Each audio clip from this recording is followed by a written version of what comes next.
नमस्ते friends. मी आता सकाळी चाललो होतो केनालवरती गेल्यानंतर केनालवरती पाणी संपलं होतं. मग पाणी आणण्यासाठी गायत्री कॅम्पमध्ये आतमध्ये गेलो.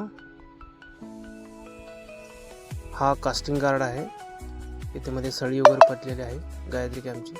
हा राजू माझ्या आधीवर जाऊन पाणी भरत होता. ही गायत्री कॅम्पची मेस. हे मेसमधले अण्णा भात शिजवण्यासाठी पाणी घेत होते.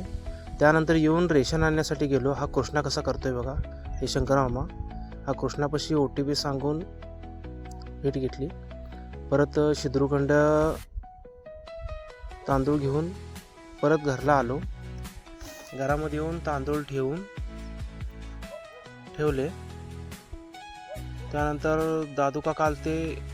गोलू त्यांच्या पाठीमागे लागला होता.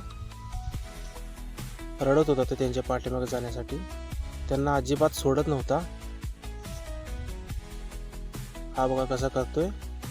त्यानंतर त्याची मम्मी त्याला घेत होती पण तो नाही ऐकला. परत ते दादू काका संग गेलाच. गाडीवरून जात होता. परत दुधाची गाडी आलती.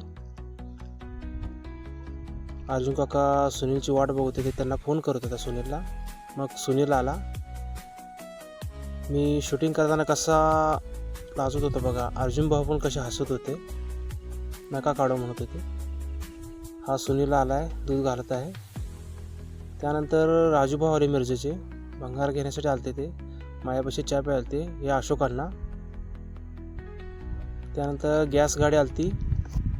त्यांनी गॅस मोकळी टाकी घेऊन भरलेल्या टाकी देऊन पैसे घेऊन गेले. मग मी चाललो मधभावीला. साखर आणि शेंगदाणे संपले होते ते आणण्यासाठी. वरच्या चौकात गेलो तर तिथे गवारीचे व्यापारी आले होते.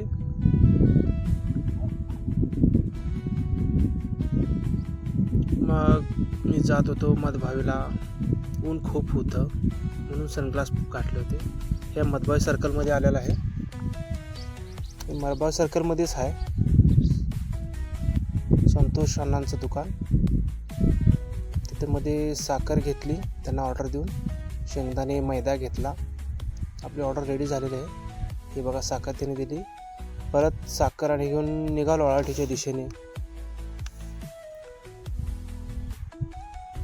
आज भरपूर ऊन होतं. त्यानंतर ऑनलाईन माझं एक शूज आलतं. ते अनबॉक्स करून बघितलं चांगलं आहे का नाही. चांगलं होतं. त्यानंतर मग चहाची तयारी. दुपारी 2:30 वाजता चहा बनवला.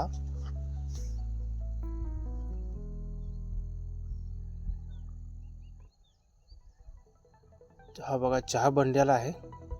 चहा शोधून घेऊन मग कांदा मिरची कापण्यास सुरुवात केली. कांदा मिरची कट करून भजीची तयारी. आज एकादशी होती म्हणते थोडाशीच भजी केले. हे बघा भजीचं पीठ पूर्ण मळून घेऊन तयार झालेलं आहे. मिश्रण पण गरम होत आहे. हा आजचा ब्लॉग इथे संपतोय. बाय.